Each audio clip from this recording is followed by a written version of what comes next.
ನಾವೀಗ ಒಂದ್ ಟಾಸ್ಕ್ ಆಡೋಣ.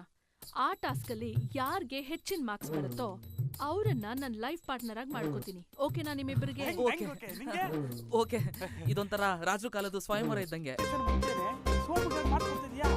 ಅವನು ಗವರ್ಮೆಂಟ್ ಎಂಪ್ಲಾಯಿ, ಸೇಫ್ಟಿ. ಅವನು ಆಲ್ರೆಡಿ ಲೈಫಲ್ಲಿ ಸೆಟಲ್ಡ್ ಆಗಿದ್ದಾನೆ. ಅದಕ್ಕೆ ಅವನ್ಗೆ 2 ಮಾರ್ಕ್ಸ್ ಕೊಟ್ಟೆ. ನೋಡಿ, ನಿಮ್ಮಿಬ್ಬರಿಗೆ ನಾನು 4 hours ಟೈಮ್ ಕೊಡ್ತೀನಿ. ಅಷ್ಟೊತ್ತಿಗೆ ನೀವ್ ನನ್ನ ಇಂಪ್ರೆಸ್ ಮಾಡ್ಬೇಕು. ಓಕೆ? ಇಂಪ್ರೆಸ್ ಮಾಡೋದು ನಾನೇ. ಒಂದ್ ಕ್ವಾರ್ಟರ್ ದುಡ್ಡು ಅರೇಂಜ್ ಮಾಡಕ್ಕೆ ಒದ್ದಾಡ್ತಾನೆ, ಇವ್ನ್ ಗೆಲ್ತಾನಾ?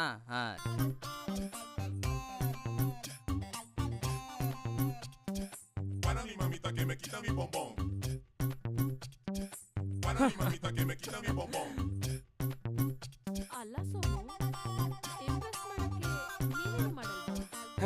ಅವನಿಗೇನು ಮಾಡಕ್ಕಾಗಲ್ಲ ಬಿಡು. You shut up. ಇದೆಲ್ಲ ಜುಜ್ಬಿ ಕೆಲ್ಸ. ನಂಗೆ ಬಿಟ್ ನೋಡು, ಹರ್ದಾಕ್ತೀನಿ. ನಾನ್ ಯಾರು? Government employee. ಕೆಲ್ಸದವ್ರನ್ನ ಇಟ್ಕತೀನಿ.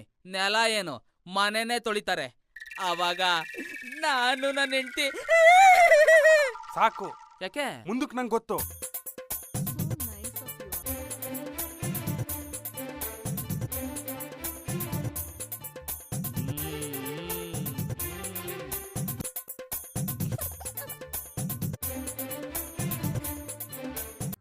ಸೋಮ ಗೌರ್ಮೆಂಟ್ ಜಾಬ್ ಅಲ್ವಾ, ಅವನು ನಿನಗೆ ಹಾಲು ಮಾಡಿಕೊಡಕ್ಕೆ, ಅವನು ಹಾಲು ಕುಡಿಯೋಕ್ಕೆ, ಅದಕ್ಕೂ ಕೆಲಸದವ್ರನ್ನ ಇಟ್ಕೋತಾನೆ. ಬಟ್ ನಾನು ಆಗಲ್ಲ. ನನ್ನ ಹೆಂಡ್ತಿನ ನಾನೇ ಕೇರ್ ಮಾಡ್ತೀನಿ. ತಗೋ ಜಾನು, ಕುಡಿ.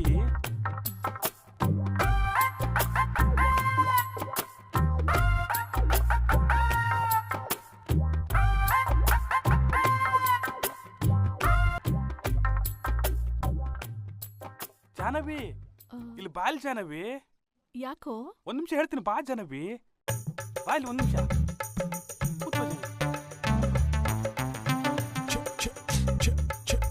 ಯಾಕೋ? ಮಕ್ಕಳನ್ನ ಹೆರ ನನ್ನ ಹೆಂಡತಿಗೆ ಕೈ ಕಾಲು ಎಲ್ಲ ಭದ್ರವಾಗಿರ್ಬೇಕು. ಅದಕ್ಕೆ ಡೈಲಿ ಅವಳಿಗೆ ಮಸಾಜ್ ಮಾಡ್ಬಿಟ್ಟು ನಾನೇ ಕೇರ್ ಮಾಡ್ತೀನಿ. ಏನಪ್ಪ ನನ್ನ ಮಗ ಫುಲ್ ಮುಂದೆ ಹೋಗ್ತಾನೆ. ಜಾನವಿ, ನಾನು ಹಿಂಗೆ ಸ್ನಾನ ಮಾಡಿಸ್ತೀನಿ. ಸ್ನಾನ ಮಾಡಿಸೋದ್ರಿಂದ ಏನಾಗುತ್ತೋ ನಿನ್ ತಲೆ.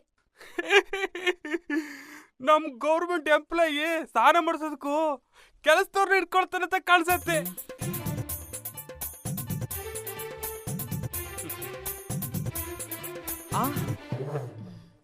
ಹೆಂಗ್ ನುಲಿತಾವ್ ನೋಡು. ಜಾನವಿ, ಬಾ ಜಾನವಿ. ಬೆಡ್ರೂಮ್ಗೆ ಯಾಕೋ? ಜಾನವಿ, ಎದುರ್ಕೋಬೇಡ. 2 minutes ಅಷ್ಟೇ. ಬಾ ಜಾನವಿ.